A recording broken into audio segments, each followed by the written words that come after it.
देश के प्रधानमंत्री नरेंद्र मोदी ने कहा है कि देश में कोरोना की रफ्तार अभी भी पूर्ण स्तर पर कम नहीं हुई है।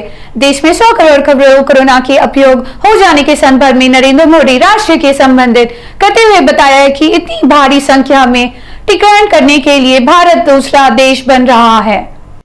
इसी संदर्भ में प्रधानमंत्री मोदी ने कहा कि 100 करोड़ टीकों की खुराक देकर भारत ने और एक मील का पत्थर गाड़ दिया है। उन्होंने बताया कि भारत के इतिहास में यह पहला मौका है। उन्होंने बताया कि इतने बड़े पैमाने पर टीकाकरण भारत देश की ताकत क्या है, यह विश्व को दिखा दिया है। प्रधानमंत्री नरेंद्र मोदी ने देश की जनता को सचेत करते हुए कहा कि कोरोना का खतरा अभी पूरी तरह से नहीं टला है। आप सभी देशवासी अपने आने वाले त्योहारों के मौसम में काफ़ी सतर्क रहें। देश का हर एक नागरिक अनिवार्य रूप से मास्क पहनकर नियमित रूप से हाथों को साफ करते रहें। जो लोग अब तक टीका नहीं लगवाए हैं वे पहले टीका लगवा लें। जो लोग टीका लगवाए हैं वे लोग दूसरों को प्रोत्साहित कर उन्हें भी टीका लगवाने की व्यवस्था करें। यह राष्ट्र हित में होगा। हम आज कह सकते हैं कि देश बड़े लक्ष्य तय करना और उसे हासिल करना बखूबी जानता है, लेकिन इसके लिए हमें सतत सावधान रहने की जरूरत है। हमें लापरवाह नहीं होना है।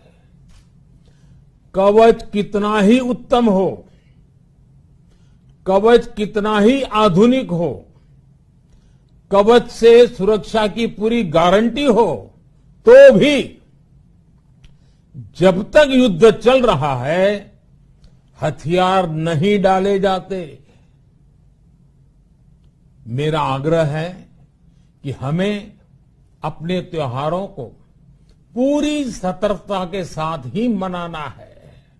राज्य के मंत्री सत्यवती राठौर ने कहा है कि महिलाओं की सुरक्षा मामले में तेलंगाना राज्य प्रथम स्थान पर है। आज मंत्री ने बंजारा हिल्स महिला नगर के सखी केंद्र में आधारशिला रखी। यहां मंत्री सत्यवती राठौर ने बताया कि महिलाओं की सुरक्षा के क्षेत्र में तेलंगाना राज्य अन्य राज्यों के लिए एक प्रेरणा एवं आदर्श है। उन्होंने बताया कि राज्य सरकार महिलाओं के लिए क्या करना है उसके लिए सदैव आगे रहती है। मंत्री ने बताया कि वहां कुछ स्थानों पर छोटी मोटी घटनाएं हो रही है। महिलाओं की सुरक्षा के लिए पुलिस विभाग पूरी तेजी के साथ प्रयासरत है। इस कार्यक्रम में मेयर गदवाल विजयलक्ष्मी, विधान परिषद सदस्य सुरभि वाणी देवी, विधायक दानम नागेंद्र, महिला एवं शिशु कल्याण विभाग की आयुक्त एवं विशेष सचिव दिव्या देवराजन, जिला कलेक्टर एल शर्मन सहित अन्य अधिकारी उपस्थित थे। అందరూ ఉపయోగించుకోవాలి। ఇప్పటికే భరోసా కేంద్రాలు ఉన్నాయి, అలాగే సఖీ సెంటర్లు ఉన్నాయి। ఒక మహిళ ఏదైనా ఇబ్బంది పడి కుటుంబంతో కావచ్చు బయట వ్యక్తులతో మా దగ్గరికి వస్తే వాళ్ళకి కావాల్సిన అన్ని సదుపాయాలు అక్కడే ఉండే విధంగా మేము ఏర్పాట్లు చేయటం, దాన్ని ఎప్పటికప్పుడు మా శాఖ పర్యవేక్షిస్తూ అందరిలో ఒక నమ్మకాన్ని విశ్వాసాన్ని, ఒక ప్రభుత్వం దగ్గరికి పోతే మాకు న్యాయం జరుగుతుంది అని చెప్పి వాళ్ళెవరు పోలీసుల చుట్టూ తిరగకుండా లేకపోతే మరి లాయర్ల చుట్టూ తిరగకుండా అందరూ ఒకే దగ్గర ఉండే ఒక గొప్ప అవకాశం ఈ సఖీ సెంటర్ కల్పిస్తూ ఉంది। దీన్ని ఇంకా విస్తృతంగా అన్ని జిల్లాలో ఏర్పాటు చేసుకున్నాం। అది సరైన సెంటర్లో ఏర్పాటయ్యే విధంగా వాళ్ళకి అందుబాటులో ఉండే విధంగా కూడా మేము మానిటర్ చేస్తూ ఉన్నాం। కలెక్టర్లు, మా DWOస్ దీని మీద ప్రత్యేకంగా నిఘా పెట్టి పనిచేస్తున్నారని చెప్పి తెలియజేసుకుంటూ, గౌరవ ముఖ్యమంత్రి గారు ఏదైతే ఈ నిధులను సద్వినియోగం చేసుకొని 33 జిల్లాలో వాళ్లకు స్థలాన్ని ఇచ్చి అవి నిర్మాణం చేసుకోవడానికి ఆ డబ్బులు సరిపోకపోతే ఇంకా నిధులు ఇచ్చి మాకు ప్రోత్సహించడం, మహిళల పట్ల వాళ్ళ భద్రత పట్ల వారికి ఎంత మరి ప్రేమ ఉందనే దానికి ఇది ఒక నిదర్శనం అని చెప్పి తెలియజేసుకుంటూ, मूसापेट डिवीजन में 18 लाख रुपयों की लागत के भूमिगत ड्रेनेज निर्माण कार्यों की विधायक माध्यम कृपा राम आधारशिला रखी है। उन्होंने बताया कि रामनगर की कॉलोनी में ड्रेनेज समस्या की स्थायी हल निकालने के लिए भूमिगत ड्रेनेज व्यवस्था निर्मित की जा रही है। माधवरम कृष्णा राव ने बताया कि जब से मुख्यमंत्री केसीआर राज्य की सत्ता संभाले हैं तब से आज तक निर्वाचन क्षेत्र में 6000 करोड़ रुपयों के विकास कार्य किए गए हैं।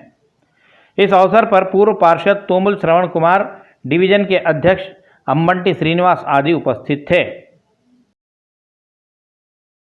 గతంలో నేను పబ్లిక్ వచ్చినప్పుడు చాలామంది రిక్వెస్ట్ చేయడం జరిగింది, ఇది అయితే ప్రాబ్లమ్ సాల్వ్ అవుతుంది. దాని భాగంగానే ఎన్టీ రామారావు దగ్గరికి వెళ్ళి 78 లక్షల రూపాయలు డ్రైనేజ్ సిస్టమే కానీ రోడ్సే కానీ అన్నీ కూడా ఈరోజు ఇనాగ్రేషన్ చేసుకున్నాం. ముఖ్యంగా రామారావు నుంచి కబీర్ నగర్ ఉప్పుగూడ నాలా ఎప్పటి నుంచో అసలు నాకు తెలిసినప్పుడు నేనే 30 ఏళ్ళ రాజకీయాల్లో అంతకుముందు నుంచి కూడా దీని మీద పెద్దగా బాధపడ్డారు. చాలామంది చనిపోయారు, కొంతమంది చిన్నపిల్లలు కొట్టుకుపోయారు, ఎన్నో ఇబ్బంది పడ్డారు. ఏ ఎమ్మెల్యే కూడా ఎవరు కూడా ఏ గవర్నమెంట్ పట్టించుకోలేదు. ఎన్టీ రామారావు దగ్గరికి వెళ్ళి రామారావు నాల విషయంలో చాలా ఇబ్బంది జరుగుతూ ఉంది, వర్షాకాలం వస్తే ప్రజలు భయబాంధులు అవుతా ఉన్నారని చెప్పడం వల్ల 7.5 కోట్ల రూపాయలు పెట్టి ఇమ్మీడియట్గా ఎన్టీ రామారావు గారు శాంక్షన్ ఇచ్చి ఇమ్మీడియట్గా టెండర్ కూడా పెట్టేసి ఇనాగ్రేషన్ చేశాం. ఇప్పుడు ఒక 30-40% కూడా కంప్లీట్ అయిపోయింది. तेलंगाना राज्य सड़क परिवहन निगम के प्रबंध निदेशक भी सीनियर सज्जन नगर और महत्वपूर्ण निर्णय हैं। उन्होंने निगम के विकसित करने के साथ साथ आर्थिक रूप से मजबूत करने के फैसले लेते हुए सभी को आश्चर्यचकित कर रहे हैं। राज्य परिवहन निगम के प्रबंध निदेशक वीसी सज्जनार की ताज़ा घोषणा के साथ आज लोग अपने परिवार के शुभ कार्यक्रमों, विवाह आदि कार्यक्रमों के लिए बाहर जाने हेतु आरटीसी की बस सेवाओं का लाभ उठा सकते हैं। पूर्व में आरटीसी बस बुक कराना हो तो अग्रिम राशि जमा करानी पड़ती थी, लेकिन अब सज्जनार ने बिना अग्रिम राशि जमा कराए आरटीसी बस बुक कराने की सुविधा प्रदान की है। परिवहन निगम ने सज्जनार ने के इस घोषणा की ट्विटर द्वारा आधिकारिक रूप से घोषणा की है।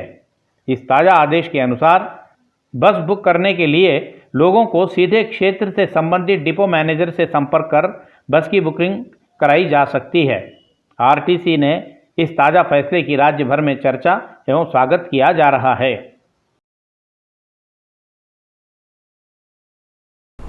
राजगंगा पुलिस आयुकाल के तत्भदुर में अमीरपेट स्थित कार मुख्यालय के परेड मैदान में बहुत रक्तदान शिविर आयोजित किया है।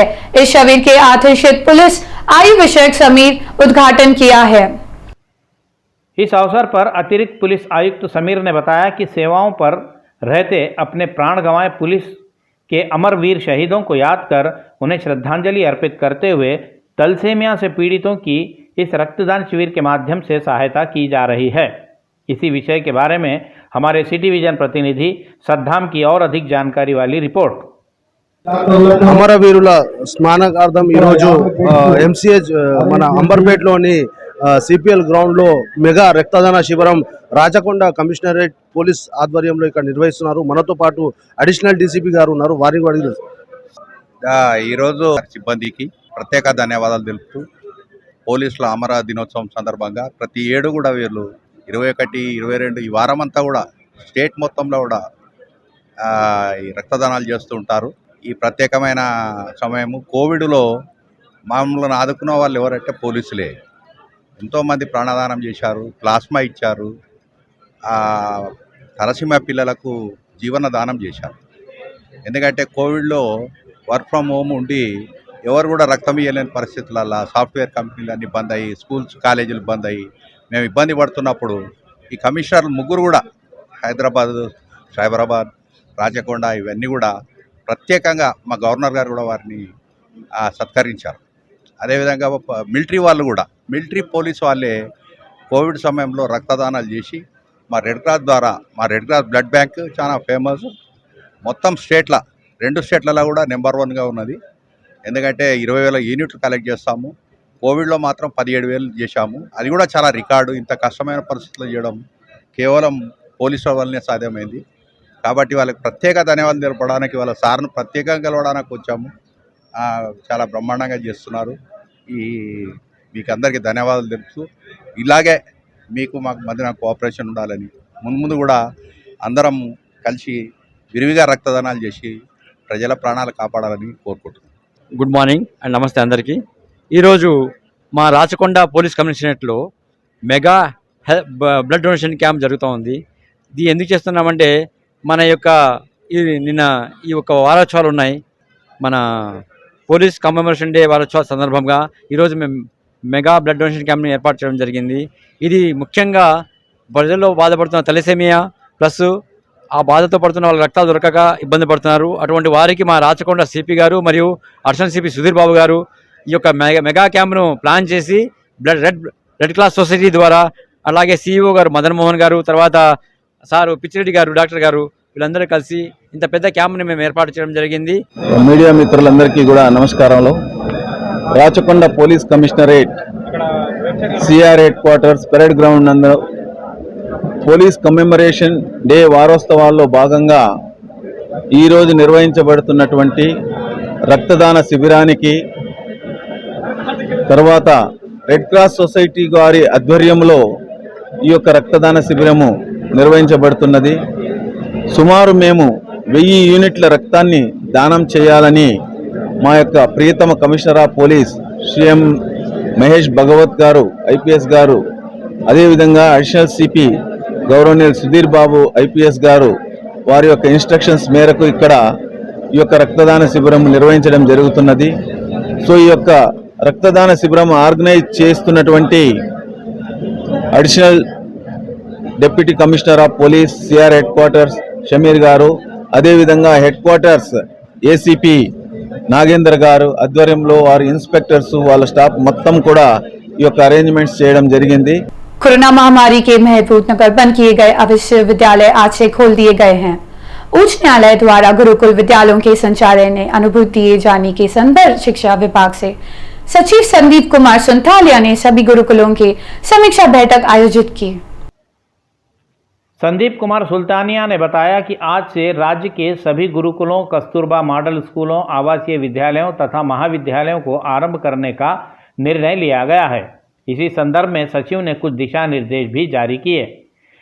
इन आदेशों में उन्होंने बताया कि विद्यालयों, छात्रावासों, भोजनशालाओं का नियमित रूप से सैनिटाइजेशन किया जाए, सभी स्थलों पर कोविड नियमों को 100% पालन किया जाए, जिस किसी की भी स्वास्थ्य संबंधी समस्या आए तो वे उसकी अनिवार्य रूप से डॉक्टर द्वारा जांच करवाएं। सचिव संदीप कुमार सुल्तानिया ने आदेश में कहा कि संबंधित विद्यालयों के अध्यापक, उपाध्यापक आदि अनिवार्य रूप से कोरोना रोधी टीका लगवा लें। जो लोग टीका नहीं लगवाएंगे उन्हें छात्रों को अध्यापन करने की अनुमति नहीं दी जाएगी।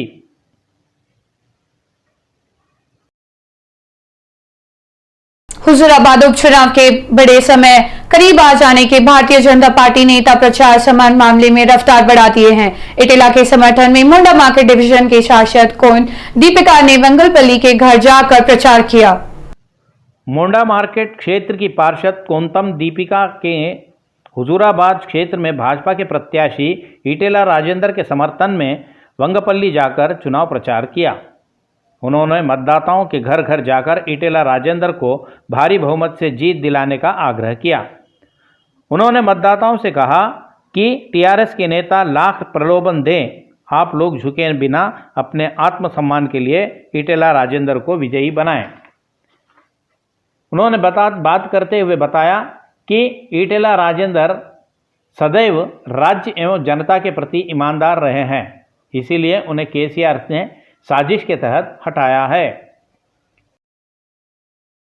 केंद्रीय मंत्री जी किशन रेड्डी ने आरोप लगाया कि दलित बंधु के मुख्यमंत्री केसीआर गलत प्रचार कर रहे हैं। उन्होंने कहा कि चुनावों के अपराध दलितों को केसीआर हालिद बंधु योजना दे रहे हैं और यह भी मांग की। केंद्रीय मंत्री जी किशन रेड्डी ने आज हुजूराबाद विधानसभा क्षेत्र के बुजुनूर गांव में पूर्व मंत्री व भारतीय जनता पार्टी के प्रत्याशी इटेला राजेंद्र के पक्ष में चुनाव प्रचार किया। उन्होंने इस संदर्भ में बताया कि राज्य की जनता हो या अन्य कोई, सभी लोगों को गुमराह करने की महारत केसीआर को प्राप्त है। उन्होंने केसीआर से मांग की कि दलित बंधु योजना को निर्वाचन आयोग ने क्यों रोका, यह जनता को स्पष्ट रूप से बताएं। उन्होंने कहा कि केसीआर को इस संबंध में सच्ची बात बताने में भय कैसा। इसी मौके पर इटेला राजेंद्र ने लोगों से बात करते हुए कहा कि किशन रेड्डी की वचनबद्धता और मेरी वचनबद्धता को आप सभी भली भांति जानते हैं। इटेला राजेंद्र ने बताया कि केसीआर दलित बंधु योजना पर कलेक्टरों तथा बैंकरों को किसी प्रकार के अधिकार दिए बिना दलितों को 10-10 लाख रुपए दिए जाएं तो यह राज्य के हित में होगा। आजादी का अमृत महोत्सव के संदर्भ में सिकंदराबाद चुनावनी के तत्वधान माध्यम के 4000 रन आयोजित किए जाने के सीईओ अजित रेड्डी ने जानकारी देने हुए बताया है कि रन रविवार के प्रति 6 बजे सी कॉलेज हॉकी मैदान में आरंभ होगा। सीईओ अजीत रेड्डी ने बताया कि यह रन सिख विलेज हॉकी मैदान से आरंभ होकर डायमंड पॉइंट मड फोर्ट के रास्ते वापस हॉकी मैदान पहुंचेगा।